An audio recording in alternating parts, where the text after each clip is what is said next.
جب تم نے وہ بات سنی تھی تو مومن مردوں اور عورتوں نے کیوں اپنے دلوں میں نیک گمان نہ کیا اور کیوں نہ کہہ دیا کہ یہ کھلم کھلا بہتان ہے؟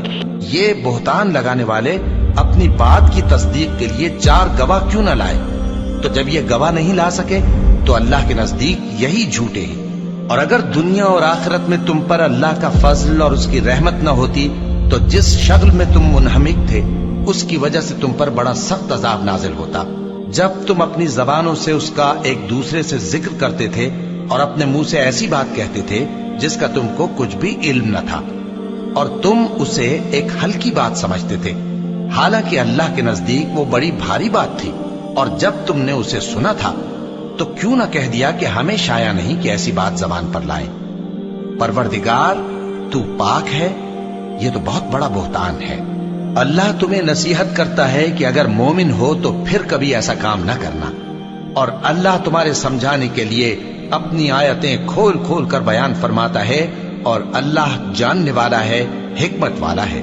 جو لوگ اس بات کو پسند کرتے ہیں کہ مومنوں میں بے حیائی یعنی تہمت بدکاری کی خبر پھیلے، ان کو دنیا اور آخرت میں دکھ دینے والا عذاب ہوگا، اور اللہ جانتا ہے اور تم نہیں جانتے۔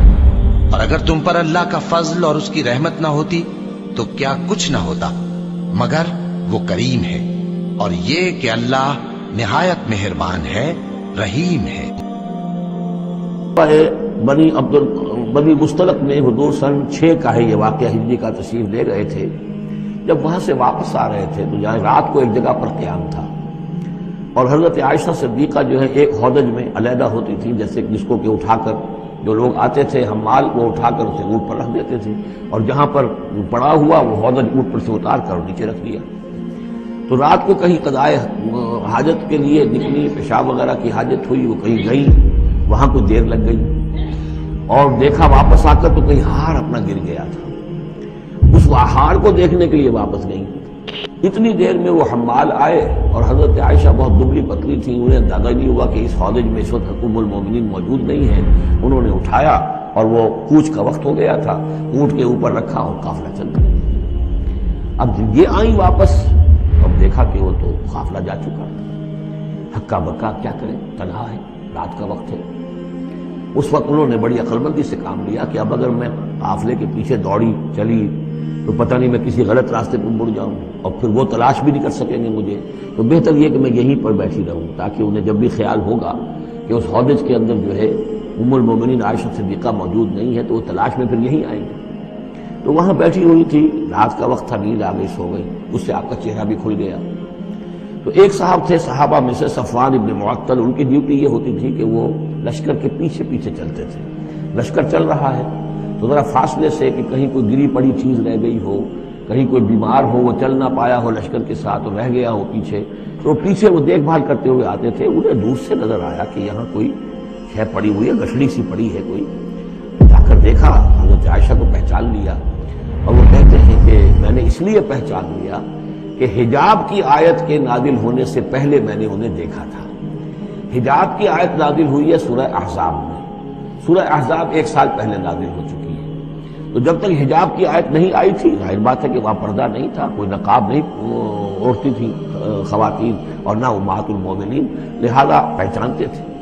تو وہ چونکہ چہرہ کھلا ہوا تھا ام المومنین کا، تو انہوں نے کہا انا للہ و انا الیہ راجعون، یہ الفاظ جو کہے تو حضرت عائشہ کی آنکھ کھل گئی، اور وہ پھر اٹھ کر بیٹھی، انہوں نے اپنا کپڑا درست کیا، لیکن پھر انہوں نے یہ کیا صفوان ابن معطل نے کہ اپنا اونٹ بٹھا دیا خاموشی کے ساتھ، حضرت عائشہ اس پر سوار ہو گئی، اور وہ آگے اس کی وہ نکیل پکڑ کر وہ چلتے گئے اور قافلے میں پہنچ گئے۔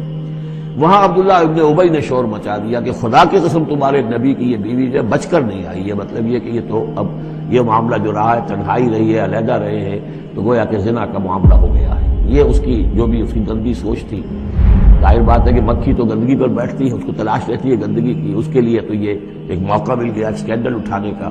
یہ اسکینڈل بڑھتے بڑھتے ایک طوفان بن گیا، اور اس میں بعض جو ہیں بہت ہی مخلص لوگ بھی، حضرت حسان بن ثابت رضی اللہ تعالیٰ عنہ جو دربار نبوی کے گویا کہ سرکاری شاعر تھے، ان کا بھی معاملہ اس کے اندر ایسا ہو گیا کہ وہ بھی ملوث ہو گئے۔ تو یہ ہے واقعہ افک کا۔ لیکن اس کے بعد قرآن مجید میں پھر یہ آیات نازل ہوئی، اللہ تعالیٰ نے برات کر دی، اور پھر یہ کہ ان کی پاک دامنی اور پاک بازی جو ہے وہ ثابت ہو گئی اور اس کے بعد یہ معاملہ رفع دفع ہو گیا۔ میرے نبی فرما رہے ہیں عائشہ کوئی گناہ ہوا ہے تو توبہ کر لے، اللہ معاف کر دے گا۔ اللہ اکبر، اللہ اکبر۔ اور اگر نہیں ہوا تو اللہ ضرور تیرے حق میں فیصلہ سنائے گا۔ تو حضرت عائشہ 24 گھنٹے سے سوئی نہیں تھی، اٹھ کے بیٹھ گئی، رو رہی تھی، ایک دم آنسو خشک ہوئے۔ ابا میری صفائی پیش کر۔ ابو بکر کہ بیٹی میں کچھ نہیں کہہ سکتی۔ اماں میری صفائی پیش کر۔ کہ بیٹی میں کچھ نہیں کہہ سکتی۔ تو فرمایا اگر میں جھوٹ بولوں تو اب سب مجھے سچ مانو گے، اور اگر میں سچ بولوں تو کوئی مجھے سچا نہیں مانے گا۔ میں اپنے اوپر الزام کیسے دھر لوں؟ میں اپنے رب کو پکارتی ہوں، میں یعقوب کے رب کو پکارتی ہوں، یوسف کے باپ کو پکارتی ہوں۔ کہتے مجھے حضرت یعقوب کا نام بھول گیا غم کی وجہ سے۔ میں نے کہا میں یوسف کے باپ والا جملہ بولتی ہوں جو انہوں نے کہا تھا فصبر جمیل واللہ المستعان، اور یا لیٹی تو ایک دم وحی آئی۔ اب 1 مہینے کے بعد وحی آئی، اور حضرت عائشہ فرماتی میں تو مطمئن تھی کہ جو بھی آئے گا میرے حق میں آئے گا، لیکن مجھے یہ نہیں پتا تھا کہ میرے حق میں قرآن ہی آ جائے گا۔ مجھے تھا کہ جبریل آ کر کہہ دے گا سب غلط ہے، اور میرے باپ ایسے کانپ رہے تھے اور میری ماں ایسے کانپ رہی تھی۔ میں قربان جاؤں صدیق کے صبر پر۔ فرشتوں سے معصوم بیٹی پہ الزام لگا، ایک دفعہ جا کے دربار رسالت میں نہیں کہا یا رسول اللہ یہ کیا ہو رہا ہے، پورے مہینے میں ایک جملہ بولا، ایک سبحان اللہ، یہ کام تو کبھی کفر میں نہ کیا۔ آج ایمان کے بعد ہماری عزتوں پہ داغ لگایا جا رہا ہے۔ جب وہی ختم ہوئی تو اللہ کے نبی مسکرائے کہ عائشہ مبارک ہو، اللہ خود تیرے لیے گواہ بن کے آ گیا۔ تو حضرت ام رومان نے کہا بیٹی اٹھو، اللہ کے نبی کا شکر ادا کرو۔ تو فرمایا نہیں، میں اس کا شکر ادا کروں گی جو میرا گواہ بن گیا۔